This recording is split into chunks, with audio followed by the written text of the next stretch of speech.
Am I the a-hole for not wanting to be a stay-at-home mom? Plus update. Original post.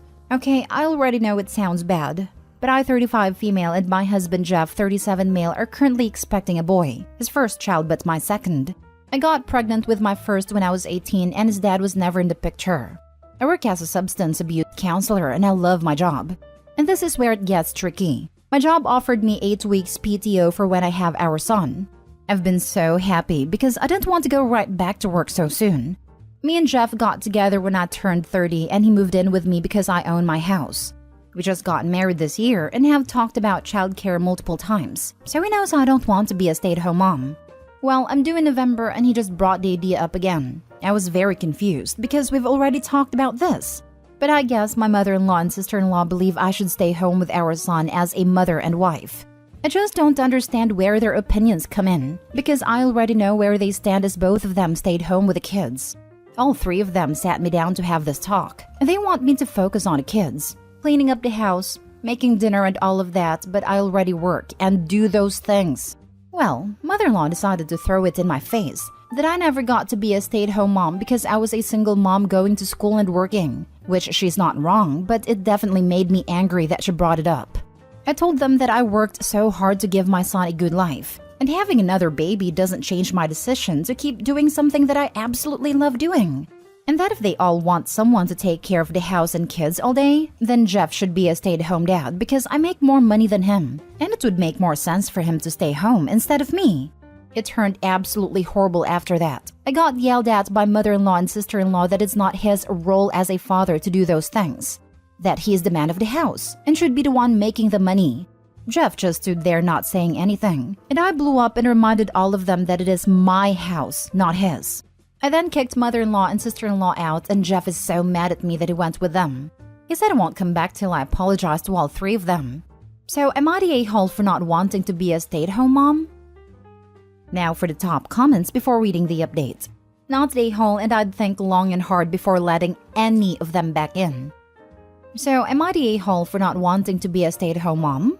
Nope, not the a-hole. It's 2022. OP, you make more. It's your house. Your in-laws are dinosaurs, and your husband just proved that he doesn't have your back. Bonus, here's your to-do list for tomorrow. 1. Change locks. 2. Make appointment to see family lawyer about custody, parenting time, and child support in your jurisdiction. 3. Research them on internet in meantime. 4. Resolve that none of those 3 people gets back in the door unless they provide you with a fulsome, sincere apology. Sorry about the marriage, OP. I hope it was fun while it lasted. Not the a-hole, but your significant other and his family sure are. Their ideas on gender roles are extremely outdated and harmful, and the fact that Jeff agrees with them enough to leave the house and wants to force you to apologize to them is a huge problem. Like, I cannot overstate how big of an issue this is, and what a bad pretend this is for your relationship and for your future child together. Please reevaluate your relationship with Jeff and whether or not his value systems are compatible with your own. Do you want your son to be taught this drivel about how he needs to grow up to be the man of the house? Do you want the rest of your life to be cooking and cleaning and taking care of the children for Jeff? Because presumably he won't lift a finger to help you. Because that's not his job? Because that's what's going to happen if you stay with this man and let him and his family treat you like this. Please be compassionate to yourself and to your children and realize that you deserve far, far better. My vote is the husband set up mother-in-law and sister-in-law to deliver this message. And he didn't do it with the goodness in his heart of having the baby have a stay-at-home mom. He did it so Opie would take care of him like his mom used to. Now for the update. It's currently 1:15 a.m. and Jeff just called me. He informed me that he cleared out our joint bank account and deposited it into his personal account. Bail money, savings for future trips, groceries money, etc. That he's been thinking, and the only way he'll come back home is if he can be responsible for all the finances. And I put his name on the house too. I said absolutely not, and hung up. I have already reached out to my boss and will be working from home tomorrow via virtual meetings. I will be calling and talking to attorneys tomorrow morning to see what my options are. I didn't let Jeff know I will be home, so I'm sure he'll try to stop by. I will update again soon. That escalated quickly. I don't know why they thought an employment intervention would work on a pregnant woman in her house. It's as if he married her because she was a ready-made woman and didn't need to do the initial work by buying a house and being the sole provider for a while. Oof. He wants his name on the house too.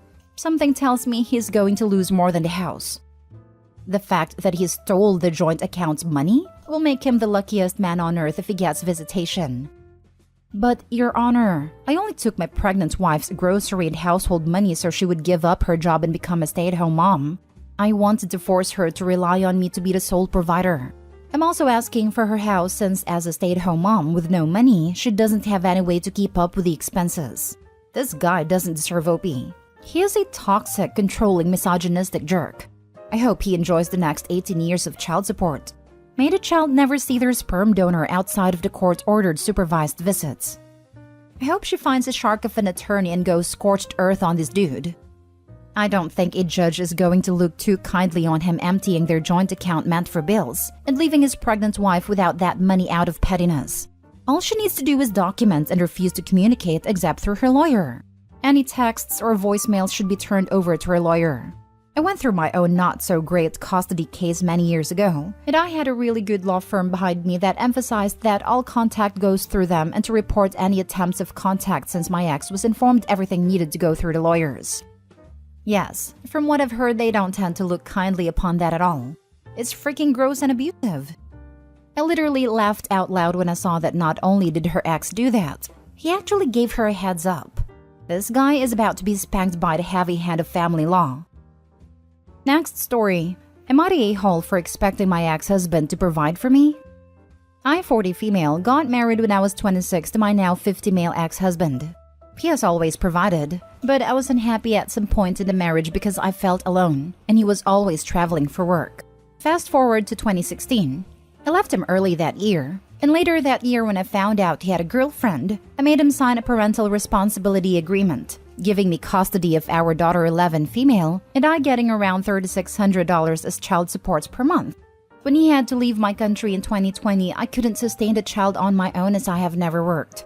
So I sent my daughter to live with him, in his country, under the promise that he would help me get residency so that I could stay near my daughter, even if he would have custody of her. Fast forward to now. He clearly knew I don't have an income and that I was relying on child support all my life. But since he wants to divorce to marry his girlfriend, I want to stay married to get my citizenship. I'm now in art school to make a living, but he is not supporting me in any way.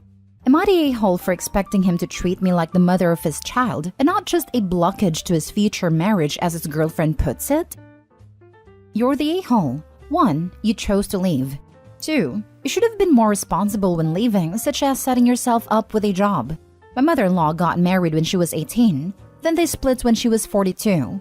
She went down to a hotel and got a cleaning job. Then she got a job at Walmart because that is what she had to do. 3. Child support is for the child. You are not the child. 4. Holding on to a marriage to get into a country is fraudulent. 1. I chose to leave for my happiness. I was mostly alone. He never cheated, but at 29 I needed my husband there and he wasn't. 2. I know, but I was desperate to be near my daughter. 3. Child support is also for the stay-at-home parent. No? You're the a-hole. Stand up on your own 2 feet for God's sake. Opie strikes me as highly entitled. I'm several years older than her, so I grew up at the same time, within the same social environment. It wasn't the 50s. Women weren't taught to expect to be housewives. We were treated as if we were going to go on and have jobs and careers. I knew one woman who was much like Opie. She didn't work or even try to work. She lived off her parents until she got married and then lived off her husband. She was the exception. Certainly nobody I knew looked at that as something to aspire to. You're the a-hole. Child support doesn't last your whole life. Where I'm at? It ends at 18 and graduation from high school. You will be a better person if you learn to support yourself. If you had physical custody of your daughter, he should pay support. He has physical custody, so you don't deserve child support. When you negotiate the divorce, you can negotiate alimony. Good luck.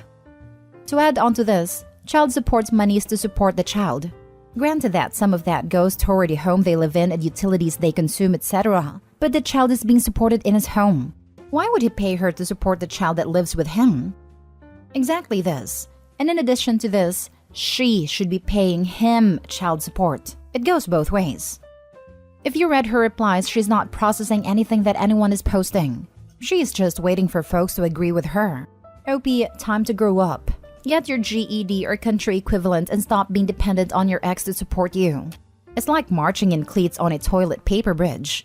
Please don't keep denying or refusing the information or advice being provided, simply because it's not what you want to hear.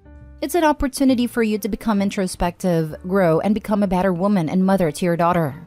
For the love of Pete, please teach her to be fully independent and not reliant on another person to survive. Last story. Update. Am I the a-hole for calling my ex's mom after he called me 37 times? Original post. For a little background, my ex Jay and I dated from when we were 15 to 17. We had a pretty toxic relationship, which resulted in some really serious issues that stemmed down the road. For example, I'm now infertile due to an accident between us. After our breakup, I can only say my side. I went down a dark path as I do already deal with bipolar disorder. I had to be hospitalized for mental health after I fell apart. At this moment of time, Jay and I are 19 now and we both are in a long-term committed relationships. I don't keep up with him and we are no contact, except for his mother who I talk to occasionally. I was at work and I received a call from Jay. I thought I had him blocked, so I was confused. I work part-time at a spa while I'm in school, so I have to be mindful of what I do at work as a receptionist at the front of the spa. So I sent a text asking what he wanted. No response. I then start receiving more calls. And I then realized we have each other blocked, so I was confused. I sent an email telling him to stop because the calls were racking up and I'm at work. By 5 p.m., I had 21 missed calls and it was starting to send me into a panic attack. I have panic disorder that stems from PTSD. I sent another email saying 21 calls is overkill and he needs to stop right now. I got no response again, so I let my current boyfriend Kyle know. My boyfriend knows every little detail about Jay and my relationship because a lot of issues I have now are from that. So my boyfriend already despised Jay. I then tried to ignore it and tried to be done with work. Then around 7 p.m., I start receiving more calls. Non-stop. I turned my phone off and walked outside for a bit of fresh air and I started texting one of our mutual friends who is closer to me on my laptop.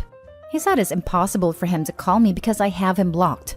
I said I thought so too. He then said to not engage with him at all, so I did just that. I kept my boyfriend aware with everything, and I told a few of my super close friends who were there during my ex relationship and watched how everything went down, and they found it disturbing.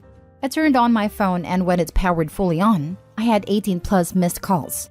One of my friends told me to answer it, but I refused. My boyfriend is obviously angry, not at me, and he said I need to change my number, which I am absolutely considering now. It disturbed me because to my knowledge he is in a long-term relationship, and from what I've heard, he's happy.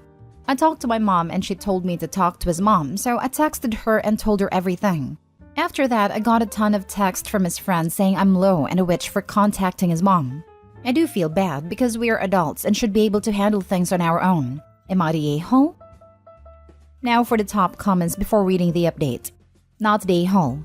If he doesn't want his mom called, he shouldn't call you 37 times. Agreed. That's what my mom said. Also, him blowing you up like this is probably an indicator that something is wrong in his life. So letting his mom, who I'm assuming is a close trusted family member in his life, know about it is actually a good thing to do. Not the a-hole. Now call the cops. He's out of control. My mom wants me to file a protection order for sure. That's a likely possibility. This is awful. I'm so glad you have a support system helping you through this. I hope X finally leaves you alone for good. Now for the update. First of all, thank you so much for the endless support.